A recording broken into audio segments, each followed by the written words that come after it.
नमस्कार दोस्तों आज की वीडियो में हम कक्षा 6 सामाजिक विज्ञान का चैप्टर नंबर 6 के प्रश्न उत्तर को डिस्कस करेंगे। इसका एक पार्ट जो मैंने अपलोड कर दिया था जिसके अंदर हमने इसकी थ्योरी को डिस्कस किया था, और आज की इस वीडियो में हम चैप्टर नंबर 6 के प्रश्न उत्तर को डिस्कस करेंगे। अगर आपने इससे पहले वाला पार्ट नहीं देखा तो इस वीडियो की डिस्क्रिप्शन में उसका लिंक है, जहाँ से जाकर के आप उस पार्ट को देख सकते हैं। तो आइए इस वीडियो को शुरू करते हैं। तो यानी कि चैप्टर नंबर 6 नए प्रश्न नए विचार।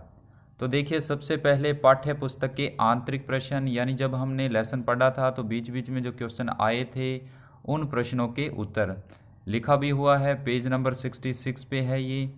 तो सबसे पहला क्वेश्चन है कि वेदों की रचना के लिए किस भाषा का प्रयोग हुआ था? तो आंसर होगा संस्कृत। फिर देखिए, सेकंड क्वेश्चन है कि बुद्ध दुखी माँ को क्या शिक्षा देने का प्रयास कर रहे थे? ये जो प्रश्न पूछा गया है पेज नंबर 66 पे है।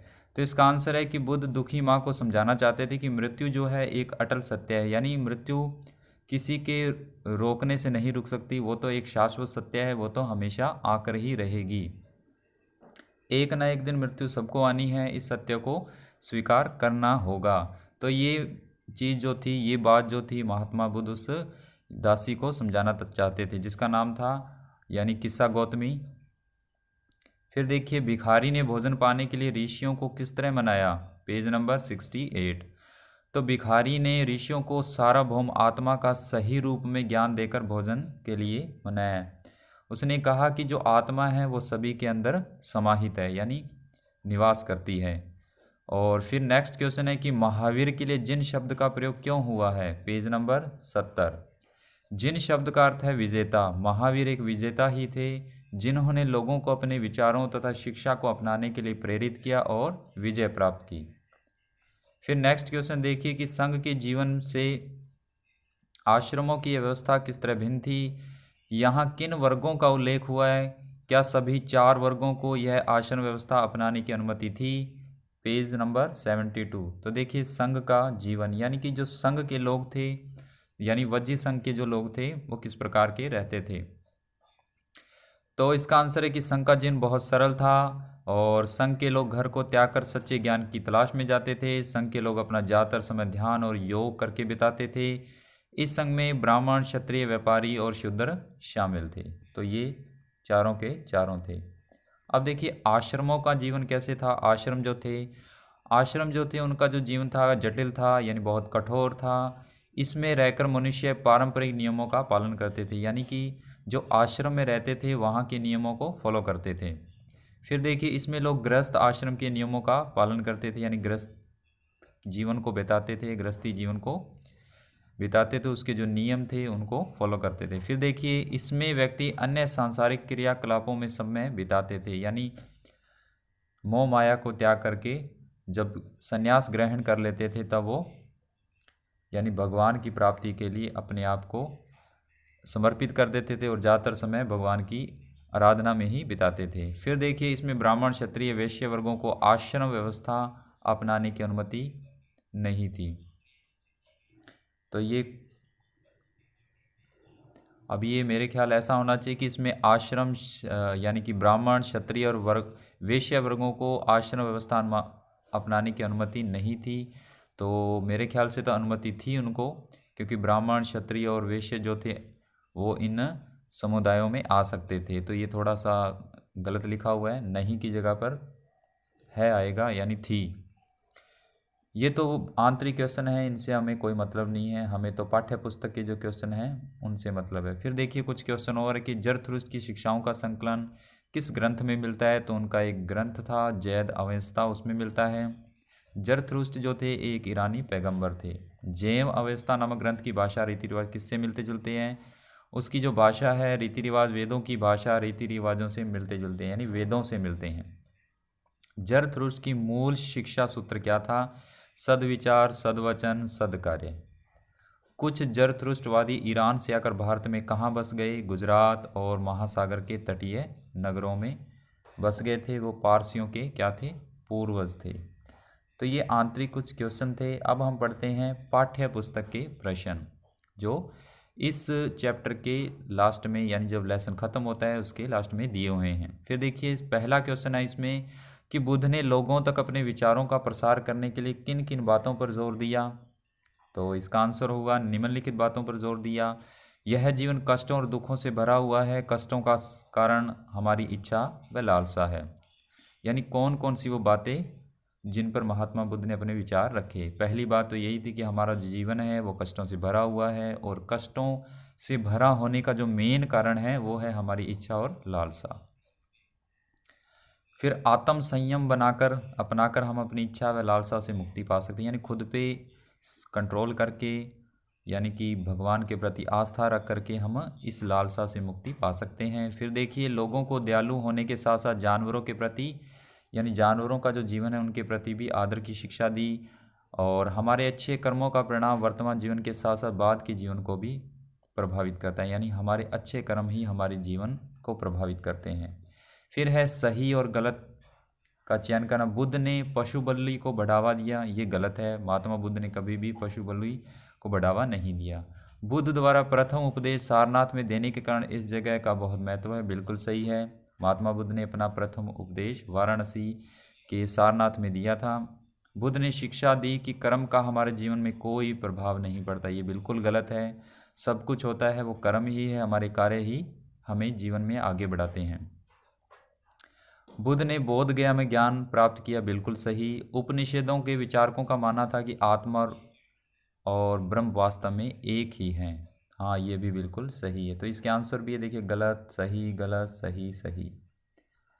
फिर है उपनिषदों के विचारक किन प्रश्नों का उत्तर देना चाहते थे।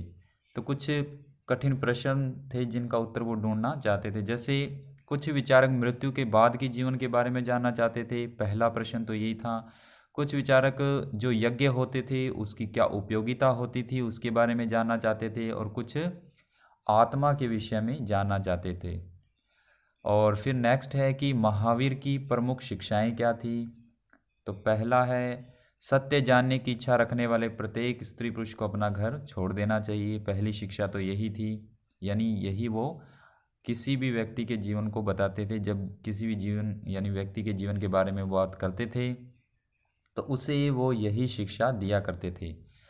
फिर है अहिंसा के नियमों का कड़ाई से पालन करना चाहिए, यानी हमें सत्य के वचनों पर चलना चाहिए। फिर ऊंच नीच जाति पाति का भेदभाव नहीं करना चाहिए, ये कुछ शिक्षाएं थी।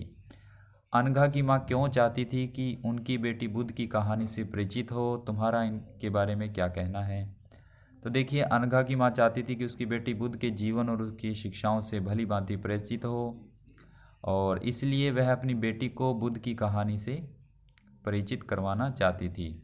क्योंकि महात्मा बुद्ध जो थे उनकी जो शिक्षाएं थी वो उस अनघा की जो माँ थी वो चाहती थी कि वो उसकी बेटी भी उन शिक्षाओं को अपने जीवन में कुछ यानी कि फॉलो करे, कुछ उनके बारे में ज़्यादा से ज़्यादा जानने का प्रयास करे।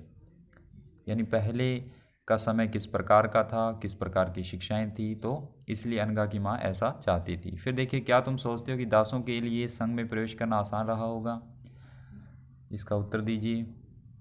महावीर बुद्ध के संघ में दासों का प्रवेश करना सरल नहीं था, उन्हें बहुत सारे नियमों का पालन करना पड़ता था, ये आपने पढ़ा। रहने के लिए जो नियम बनाए थे, दासों को संघ में प्रवेश करने से पहले स्वामी से अनुमति लेना आवश्यक था। तो ये कुछ क्वेश्चन थे। उसके बाद कुछ और भी क्वेश्चन है कि इस अध्याय में उल्लिखित कम से कम 5 विचारों प्रश्नों की सूची बनाइए, किन्हीं 3 का चुनाव करके चर्चा करें, आज भी वो क्यों महत्वपूर्ण हैं। तो देखिए कौन कौन से, आत्म संयम, दयालुता, अहिंसा, अच्छे क्रम, मृत्यु जीवन का अटल सत्य है, ये 5 विचार हैं। फिर प्रश्न क्या है 5, जीवन कष्टों और दुखों से भरा हुआ क्यों है, क्या मृत्यु के बाद जीवन है, यज्ञों की क्या उपयोगिता है, विश्व में ऐसा क्या है जो अभी तक स्थायी है, मृत्यु के बाद भी रहता है, आत्मा और ब्रह्म में क्या संबंध है। ये 5 प्रश्न और ऊपर वाले 5 विचार। आज इन उपयोगिता के क्या कारण है। आत्म संयम, आज मनुष्य की इच्छाएं लालसाएं बढ़ती ही जा रही है जो उसके बढ़ते दुखों का कारण है, अतः आज भी मनुष्य आत्म संयम अपनाकर दुखों से छुटकारा पा सकता है। यानी ये चीज़ें आज भी हैं। अहिंसा, आज चारों तरफ अपनी समस्याओं को दूर करने के लिए हिंसा का रास्ता अपनाया जा रहा है, लेकिन समस्याओं का हल हिंसा से नहीं बल्कि बातचीत और अहिंसा के रास्ते पर चलकर ही हो सकता है। अहिंसा का मतलब है प्रेम भाव का रास्ता। फिर देखिए अच्छे कर्म। आज व्यक्ति जल्दी जल्दी से अमीर बनने के चक्कर में बुरे कर्म करने पर लगा हुआ है, जिस कारण चारों तरफ क्या हुआ है, भ्रष्टाचार फैला हुआ है। अच्छे कर्म करके भ्रष्टाचार को जड़ से ख़त्म किया जा सकता है। फिर एक और क्वेश्चन है कि आज दुनिया का त्याग करने वाली स्त्रियों पुरुषों के बारे में और अधिक जानने का प्रयास करें।